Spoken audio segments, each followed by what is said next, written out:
What if I told you that the anime arcs in Air Gear was an absolute disaster? Okay, that's a joke. The anime arcs weren't really that bad.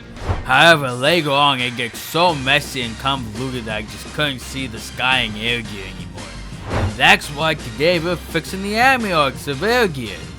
Also, a quick warning, this video assumes that you've already seen the anime, so if I don't mention something, it stays exactly the same. Now then everyone, strap on your ATs and join me on this journey where I make Air Gear great again!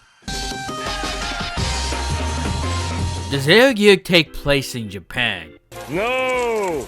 This takes place in a fantasy universe where you can say fuck you to physics, and to make all the crazy shonen rules and world building make perfect sense. Now let's talk about the Storm Riders, who ride ATs to fly high in the sky. Well, sadly, ATs are illegal and only available in the black market, meaning that Storm Riders are nothing but gangsters, and the teams are actual gangs, who goes around fighting other gangsters and police all for the name of territory and power. And that's why when Skull Sailors invaded Iki's school, everyone was goddamn terrified since gangsters invaded a place of learning. Except for Uehara, who somehow was able to scare them off, which to this day is a complete mystery on how in Blaze he scared the Skull Sailors off. But anyways, we need to talk about Simka, because she is introduced as the Water Queen of the Aqua Road. Now you're probably wondering what the heck is the Aqua Road? Well, you see in the original series there was the Ring Road, which is total bullshit. Therefore I decided to completely remove it and replace it with the Aqua Road for a more practical application. Oh, and also Spitfire doesn't appear in this arc, and Ume doesn't exist at all in this rewrite. Spitfire should only show up as a silhouette until Spitfire reveals himself with the Flame Robe.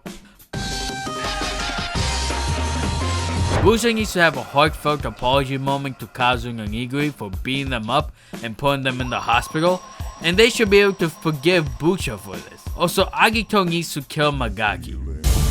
Requiescat in pace. Onigiri's power buff when he fights female Storm Riders is the same as usual. However, Onigiri's pervertedness needs to be toned down heavily for the rewrite because, dear God, it makes Sanji's perverted nature looks like a goddamn saint in comparison to the shit that Onigiri pulls in the series. It needs to be emphasized that Rika is going really easy on Iki. Throughout this battle, it should be clear that Rika is overwhelmingly stronger than Iki, and she's extremely rusty during this battle. In other words, Rika is not in her prime, and Rika should be wearing normal ATs in the battle for the sake of the battle making sense. Now as for the killer name drop, he needs to be mentioned by both Sora and Rika, for being the sole cause of the Sleeping Forest destruction, and Sora needs to have a massive hatred for Killick where he states it's all Killick's fault.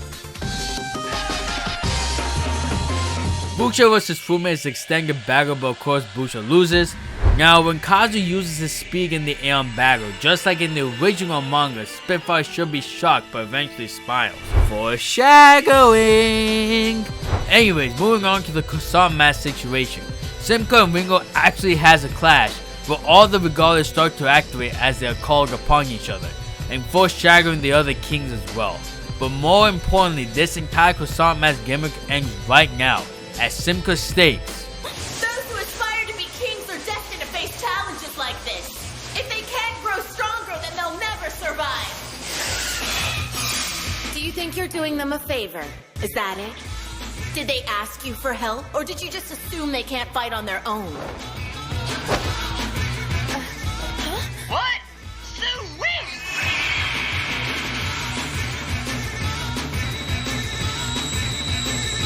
No matter how weak, stupid, or perverted they may be, every man has a pair of fangs. It takes a battle to bring them out.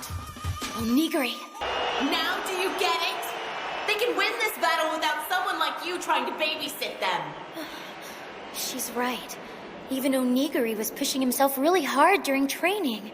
I should be ashamed of myself. Now onto the main event match, Agito vs Akira, which should be a way more brutal fight than what was in the anime. But before the battle, we need to get the backstory, which I completely rewritten in a video which I'll put the link in the pinned comment below. Also, finally Akira needs to be super bloody but still fine to showcase how much of a monster he is. Oh, and Reng died in the backstory, so she doesn't exist in the present game.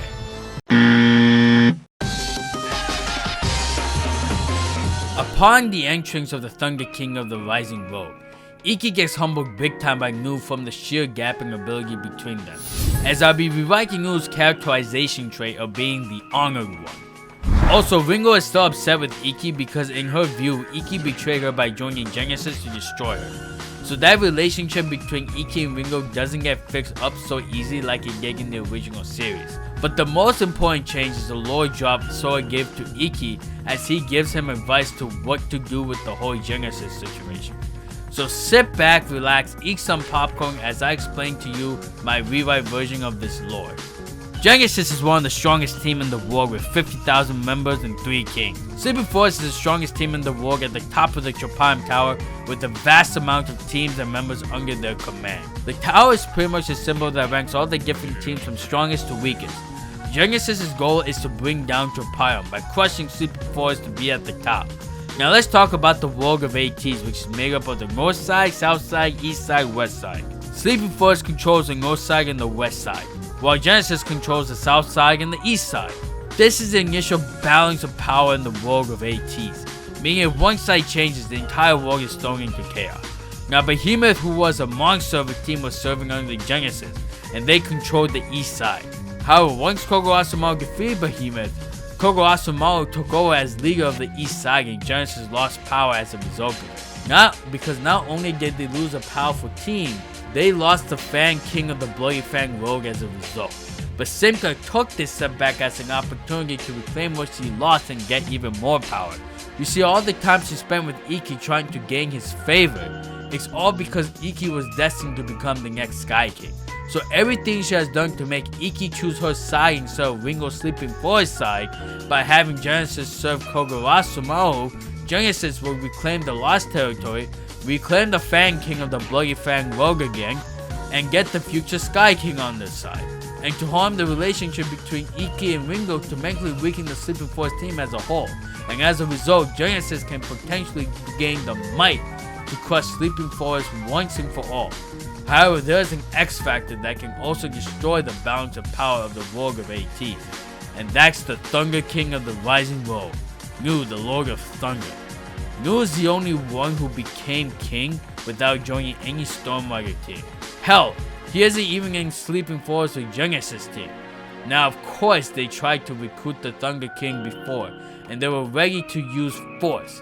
However, despite them winning, a battle with the Thunder King is so costly that they will lose so much of their forces, that the opposite team who will be fresh have the perfect opportunity to take the other side down. And that's why Nu is a walking calamity in of itself to upset the balance of power in the world of ATs. In other words, he is strong. Ikki and Ringo should still have this uncomfortable distance between each other due to the events of the Genesis arc.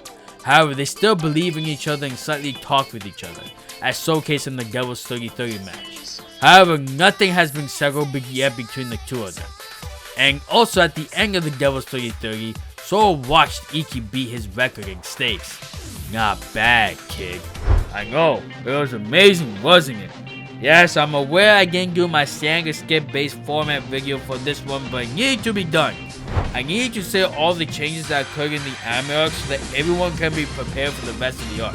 Now, unlike the anime, I believe 80% of the content that occurred in the manga changes completely in my rewrite. And if you're that curious about it, then be sure to smash that subscribe button in hopes you believe it can be a better story. Now, I'm not here to bash an area of hatred because in reality, I truly love the series. I mean, my profile picture that I'm currently using as the recording of this video is Airgear for goodness sake. Airgear truly taught me the value of freedom and what it actually means to me. I truly love all the characters and they mean so much to me with all the potential they have. And that's why I'm making this rewrite, for the sheer passion I have for this series. Also, I need to give a shout out to the video editor and the thumbnail artist for working with me on this video. So be sure to check them out, links are in the description. Now, the next rewrite video on the list will be the Animal House arc, which honestly, I don't know how long it will be and it may be multiple videos, but it's to deal with Kazu's Flame World plotline. So without further ado, stay frosty guys, stay frosty.